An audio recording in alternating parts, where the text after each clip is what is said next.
Hello, this is Dr. Young, and I'm going to go over your week 2 assignments. Let's see. Basically, what we're doing here is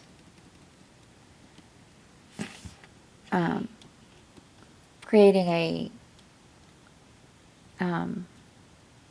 or reviewing inter-office memos.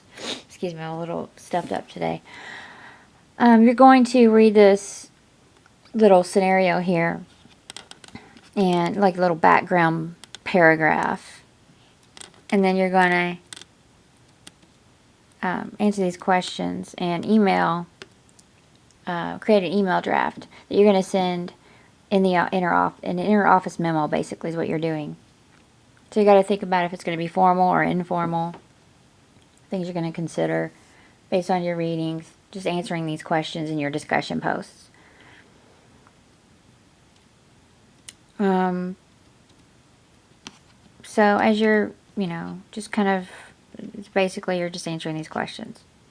Now, I've already graded I haven't graded your discussions yet, but I will tomorrow. Make sure that you're pulling this rubric up and following the suggestions. What you'll notice with this is that you need to respond. If you want to get maximum points on this end for your number of responses, basically you need to respond as 3 students and me. That gives you the maximum points.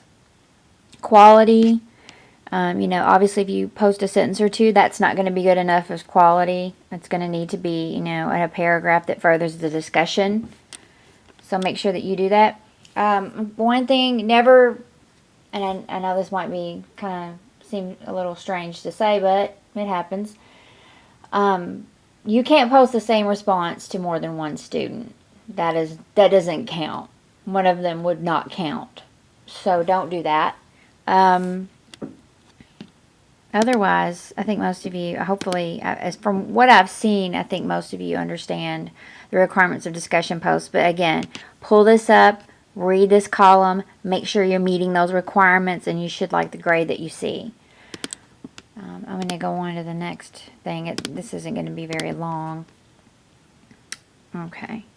Your next assignment is a Dropbox assignment. It's an actual written Word document. It's 2 to 4 page Microsoft Word document. Now, I think it's pretty obvious that a student that gives me something that's, on the upper end of that range is probably going to get a better grade unless they're just completely going off topic.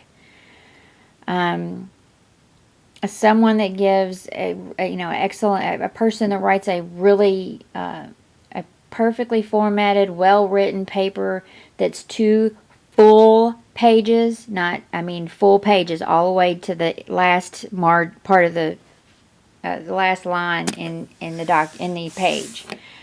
Someone that writes me a 2-page paper that's just really good, that really addresses everything as far as the analysis to, like, they write all the for these bullets here, for example, their explanation for the effectiveness of the memo is very good. Their analysis is thorough. They give me several barriers and they explain them. The memo, the revision of the memo is just spot on. It really does kind of address everything that needs to be addressed. Again, you got to think about it in the terms of, if you're really going to be thorough on this assignment, you're probably going to go over the 2 pages. I'm just grading. It's a very subjective process when I'm grading, and it's a case-by-case basis. I'm going to be sitting down and thinking of the points I want to see made in the paper, and then I'm going to see if you're doing that. So I just want to throw that out there. So basically, you can see this memo here,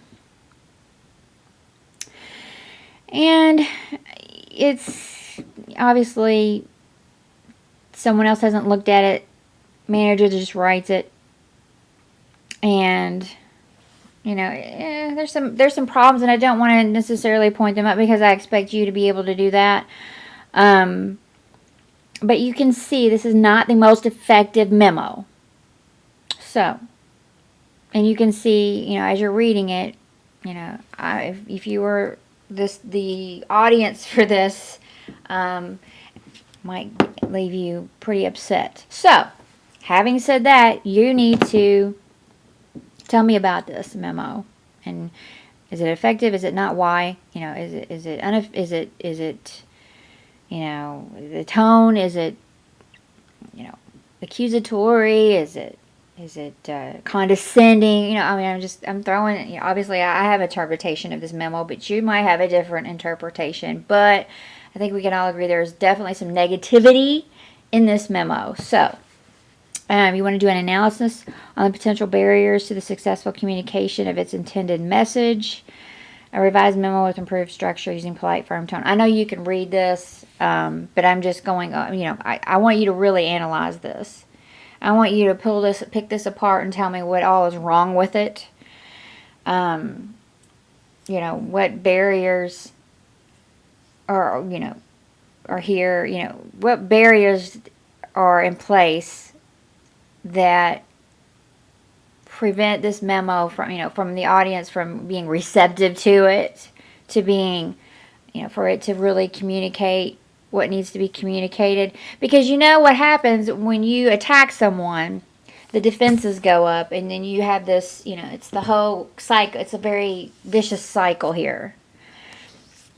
We want to stop this cycle, and we need to go back and maybe, pretend that, hey, you know what? This just happened. You're this manager that's writing this memo. But except for what is written here, you took a deep breath, counted to 10, thought about what you were going to write, and write the memo that you should have wrote. So that's what I want to see. Based on last week's assignments, I just graded your week 1 assignment 3.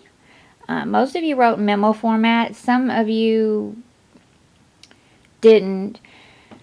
I've always kind of been open with it. If you're going to write it like an essay, that's okay. Most of you wrote it in memo format, which is appropriate for this class. I teach a lot of courses where APA essays format is what you're supposed to do. So memo format is fine, but some of you are mixing it up and not getting it exactly right. You need to do research on the memos, which was what you were supposed to have done last week, and make sure that your format is correct so that you don't lose points for formatting issues. A business memo is formatted in a certain way. If you Google it, you should find a million examples. Use those examples. That's about it. Now you can see for your rubric here, this doesn't have an expanded rubric. This is one of the classes where the assignments don't have expanded rubrics. So here's what your criteria are. And really, it's the same thing I explained. Just to kind of recap and give you, a succinct, a very concise, kind of guide here. Read the memo. Explain whether it's effective. If it's not, why or why not? What's wrong with the tone? If there is anything wrong with the tone. Second, analyze the barriers to successful communication of this intended message.